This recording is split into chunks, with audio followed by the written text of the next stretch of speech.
Hey Gemini, welcome to your May 2019 relationship reading. It's Raina here, and this is a video for anyone who is in a relationship that is experiencing some challenges, or if you are still hung up on somebody like an ex and wondering if you should just get over it, go back with such a person, what have you. I already did Taurus's reading so far, and that was weird the way the light hit my little space here, and now I'm later in the day and it's still weird. So I don't know if it must be this time of year, because sometimes the lighting is awesome, you know, and I don't have like special lighting for videos, so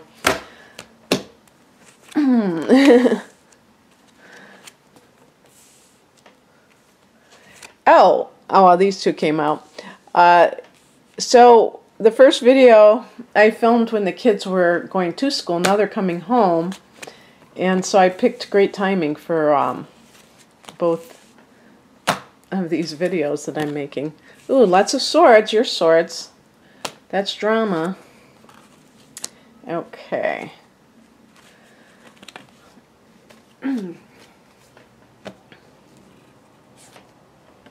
So the heart of the matter is the Two of Swords.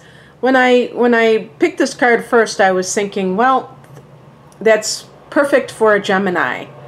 Even that, see that Roman numeral 2? That's your symbol, isn't it? So you're at the horns of a dilemma, aren't you? For whom this reading is most appropriate. And obviously this would have something to do probably with staying or leaving a relationship. Oh, the lighting just got better, I think. And I'm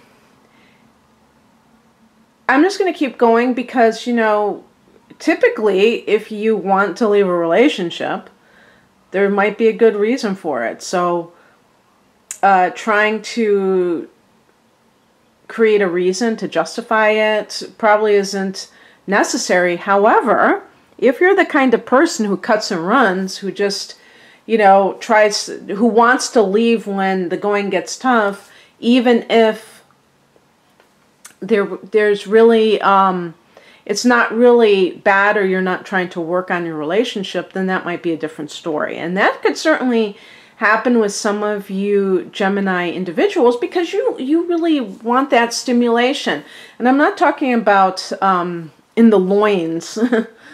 I'm talking about just even mentally, even in terms of novelty, of change, for the sake of change. And while I can certainly understand that desire on some level, when people indulge that too much, Gemini, they end up just skimming the surface of life.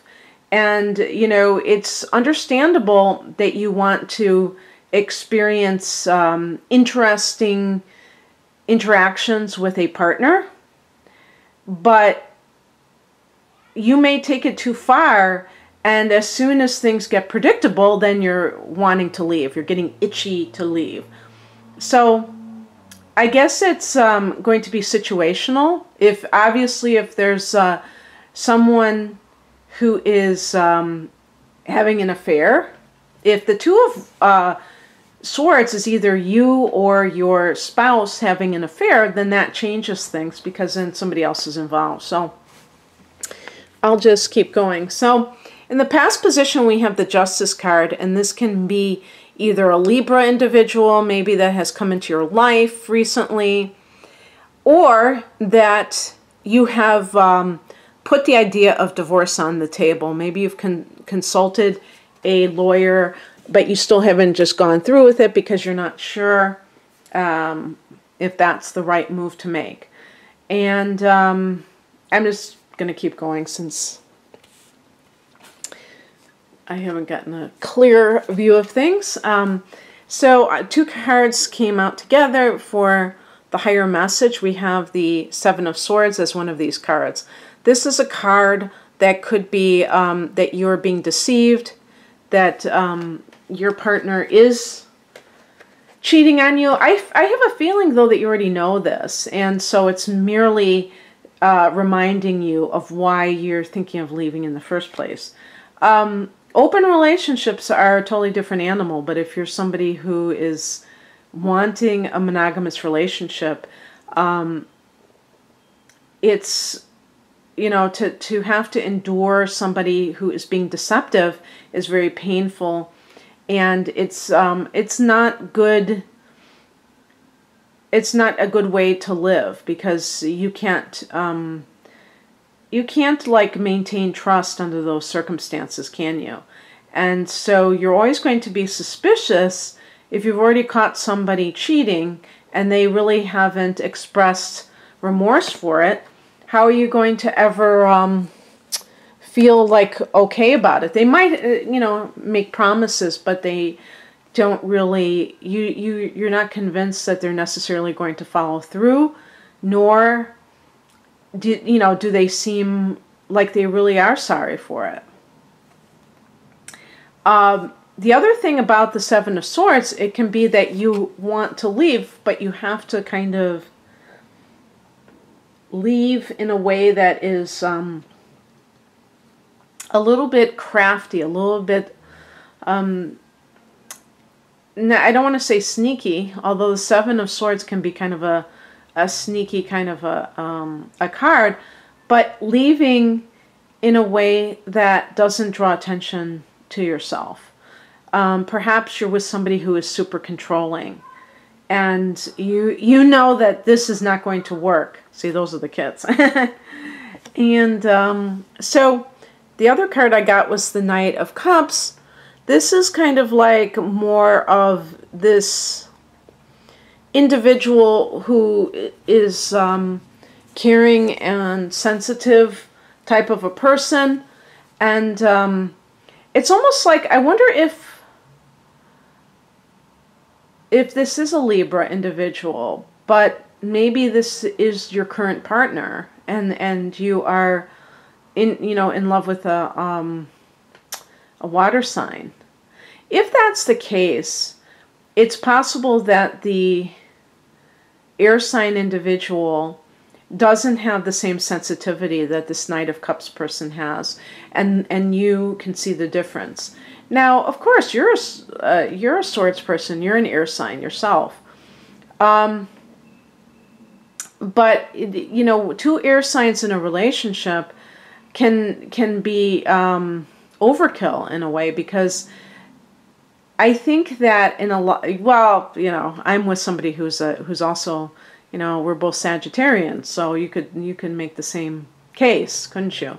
But I think that when somebody is an air sign and they're with another air sign, it can be maybe too dry, too detached. And if you have a water sign or a fire sign individual, then you inject a little bit of emotion into that relationship.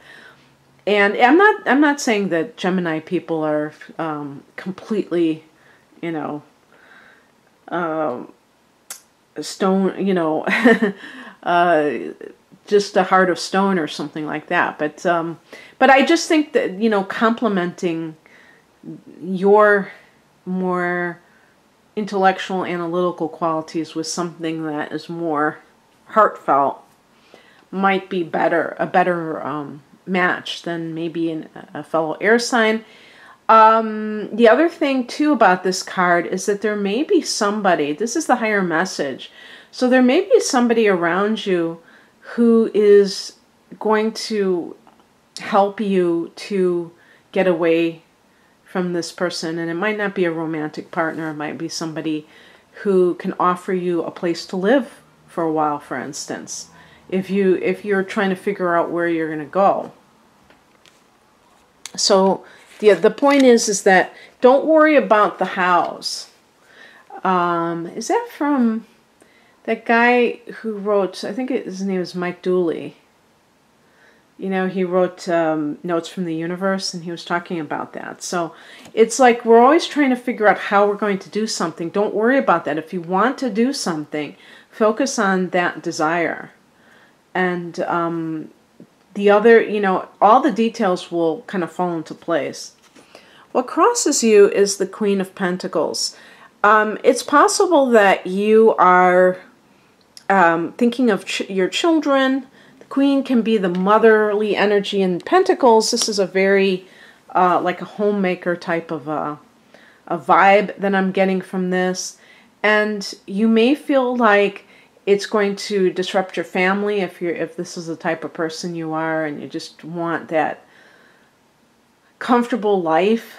The other thing too is that if this is something that you are involved with, like another person that you're involved with, the Queen of Pentacles could be their spouse. And so maybe you're both married, but they have children, and you know, maybe you don't, but they do. And so this person, you may feel, is coming between you and this new relationship. But I just want to say that even if this person knows of you, they are not the issue. They're not the problem. The person that you're with may be kind of the problem, because they may like put everything on this Queen of Pentacles and act like she is holding up the divorce, you know, the whole drill. But whether or not that's true, that doesn't stop that person from taking action.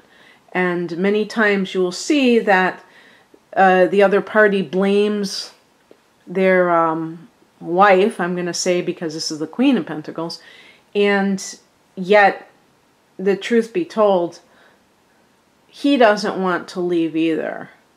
And he's using the wife as an excuse. He just wants to have his cake and eat it too. He wants an affair. And that makes the relationship more bearable because he can have an affair, but it doesn't help your situation. And, you know, I think it's pretty common. You know, as I've been saying this, I'm like, oh gosh, how many people are going to have this scenario? Oh gosh, all right. But I think that for Gemini, this isn't uncommon to have a three-party or a four-party situation going on, because there is dualism with the sign of Gemini, all the double signs, the mutable signs, and you may be the kind of person who almost expects to be dealing with two people at a time, you know, just like you may multitask with other areas of life. But if you're the one on the receiving end who is waiting for your spouse to maybe, well, not your spouse, but if you're waiting for your lover to get divorced so that you can get divorced, that's not a good scenario. I'm just plugging in my camera so it doesn't go out on me. That's not a good scenario, and I notice that sometimes that's what people do. You have two married couples and two people having an affair within their marriages, and you know, and saying, okay, we're both going to get divorced. We're both going to ask for a divorce, and then neither one does because they're waiting for the other person to take the lead. If you are unhappy in your relationship, you should take action in that relationship and not wait for a lover, if you will, to make the first move before you decide whether or not to leave your relationship. That just shows kind of like an insecurity about being alone, where you're afraid that maybe you'll ask for a divorce and then the person that you're wanting to be with won't do so and will leave you holding the bag, so to speak, and that's just not right. And and by the way, I'm not trying to be cavalier about affairs either, because you know, every so often I get chewed out for that, and that's not how I operate. So the advice is the Page of Swords. This is a card, I think, of caution via vigilance. You know, being very aware of what is happening around you. So, an example, if you, in this scenario, are deciding whether or not to leave your relationship, like I said before, do not require that, don't, you know, there should be no question about your decision should not hinge upon what a third party is doing in their life. You make decisions based upon how your marriage, your relationship is affecting you. If it's affecting you adversely and you're not happy in your relationship, then that's why you get out of it. You don't get out of it because you want to guarantee that somebody else is leaving their relationship. And also, be very, if you're like having an affair, be very careful about the person that you are trusting, who is also cheating on their partner, by the way. Because they may give you a lot of promises and they could be empty promises. So this is another reason why I say, you know, don't leave your marriage unless you really are prepared to be alone. If that's something that frightens you and your marriage is not a complete disaster, then really think very deeply about leaving. You may just have a bad habit of not dealing with your problems and kind of trying to escape them by having an affair instead of really talking to your partner or something like that. The other thing too is if you're on the receiving end of this, if your partner is trying to decide whether or not to leave an affair, you could just kind of beat them to that decision by, you know, doing it yourself. And you probably have. If the Justice card is in the past position, you might have already been thinking about this. But it certainly isn't a very nice place to be in a third party situation where your marriage partner or your domestic partner cannot decide between whether they want to still be with you or with another person. And so keep in mind that you deserve happiness and that you deserve respect, if that's what you're dealing with on that end. And then the outcome is the Page of Pentacles. This can be a financial settlement of some sort. This could be like a letter.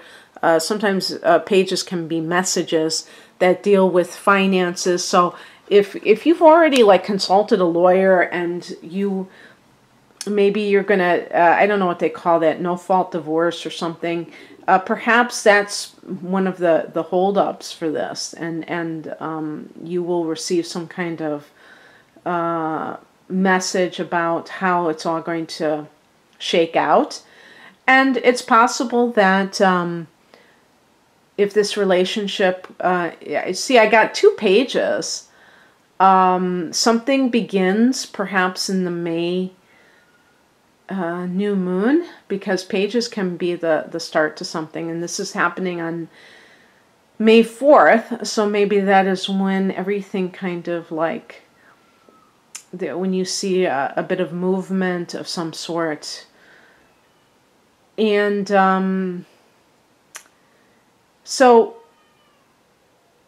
I guess the bottom line, Gemini, is with swords, it's often thought of as conflict. And even if you think about it, you know, I just noticed this. The Justice card also contains a sword, even though it's a major arcana card. And you know, it does connect with Libra, and Libra is an air sign, so that makes sense on that level too. But if you're having conflict on a regular basis with a partner, don't shrug that off. Really look at that and see if that's what you want for the rest of your life. Because it could point to whether or not you're truly compatible with somebody. So I'm going to leave it there because I hear those kids screaming, and I'm sure you don't want to hear that. But anyway, I hope that this gave you something to think about. If you'd like a personalized love reading or any other type of reading, the link is below to my online store. I wish you all the best in May, Gemini. Happy birthday to those of you born at the end of May. Bye.